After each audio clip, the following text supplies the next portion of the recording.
Un secret méconnu. Après le déluge, Dieu a adressé 3 phrases à Noé, transformant la vie de toute l'humanité. La dernière est souvent négligée, mais elle mérite d'être précieusement gardée en mémoire.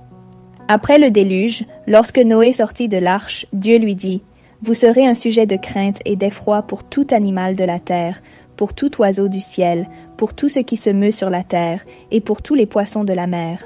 Ils sont livrés entre vos mains. » Genèse 9:2. Avant le déluge, les animaux n'avaient pas peur des humains et leur étaient soumis. Mais après la destruction du monde par le déluge, à cause de la chute de l'homme, ce dernier perdit l'autorité spirituelle de gouverner les créatures vivantes. Les animaux commencèrent alors à craindre et à fuir l'homme.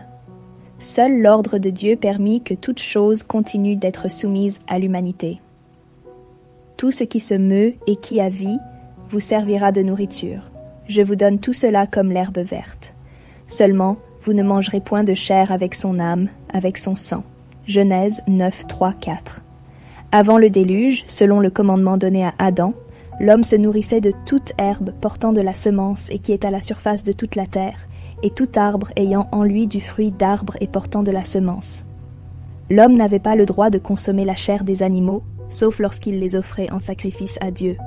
C'est seulement après que Dieu eut donné cette ordonnance à Noé que la relation entre l'homme et les animaux, ainsi que le régime alimentaire de l'humanité, changèrent. J'établis mon alliance avec vous. Aucune chair ne sera plus exterminée par les eaux du déluge, et il n'y aura plus de déluge pour détruire la terre. Et Dieu dit, c'est ici le signe de l'alliance que j'établis entre moi et vous, et tous les êtres vivants qui sont avec vous, pour les générations à toujours. J'ai placé mon arc dans la nue, et il servira de signe d'alliance entre moi et la terre. Genèse 9, 11, 13. En voyant la désolation laissée par le déluge, un monde ravagé, privé de verdure et de vie humaine, Dieu fut attristé. Bien qu'il endure la douleur d'avoir perdu la génération humaine précédente, son amour et son souci pour l'humanité demeurèrent. Pour que les générations futures se souviennent de cette terrible leçon et ne s'opposent plus à lui, Dieu établit l'arc-en-ciel comme signe de son alliance avec l'homme.